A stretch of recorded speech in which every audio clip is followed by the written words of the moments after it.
Good evening, everyone. I hope everyone's doing well, and I hope everyone is staying safe during these crazy times in America.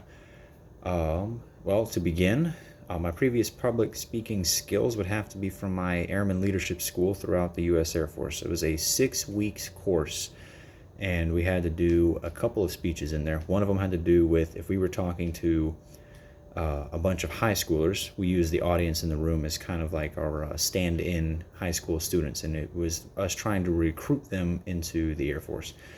It was a little stressful. I didn't really know my class all that much, and we had done a bunch of prep, and when I had finally gone through with it, my way of getting over my anxiety for that particular speech was to actually just sort of come out with a burst of energy, kind of like get it all out of me. You know, like some people say, shake before you go do a speech, or just sort of do some weird mumbo jumbo to get the energy out of you so that you kind of like get the nerves a little lubed up, as it were, for lack of better words. The second speech that we had to do, which was our final, was more of a professional one, what we do in our career and what we plan on doing further on. That one, to me, was a little bit more natural.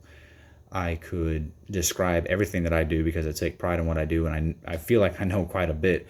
But every day you learn something, and you learn how much you don't know, and then you learn how much you do know when somebody asks you questions.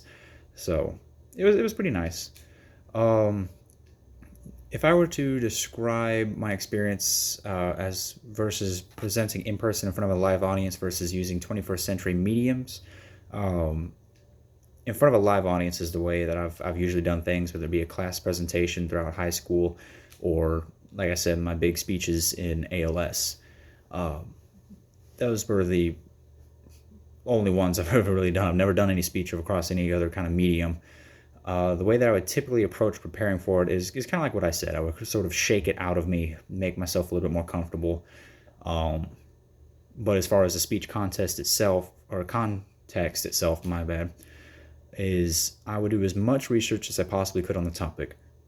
Sometimes I would overdo it, but the only reason why is because usually at the end I would ask my audience if they have any questions on what it is that I'm talking about.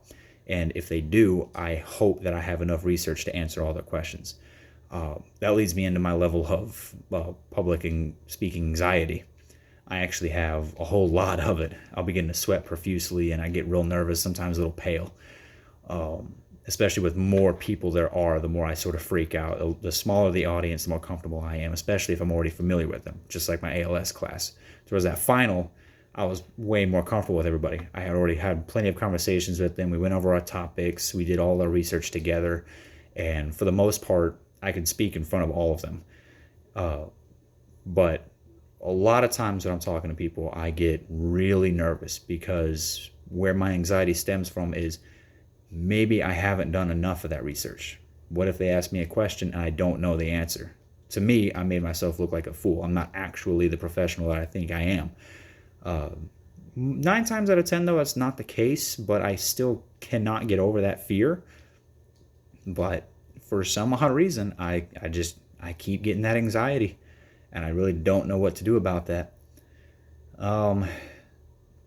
However, once getting over that, I feel like it'll really strengthen my presentation skills.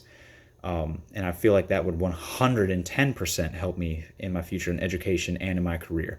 I'm sure I'm going to be doing plenty of presentations, one throughout this course and then other courses too, especially when I get the upper echelon courses, 300, 400 and up. And more, I'll probably have to do more speeches, and it's going to be a little bit better if I can gain some more skills from this course. And as far as my career goes, my biggest plan is to be a commissioned officer in the Air Force. I'm going to have to do a lot of public speaking. So hopefully this course can really benefit me. That's pretty much all that I have about me. So I hope to hear from everybody else about this.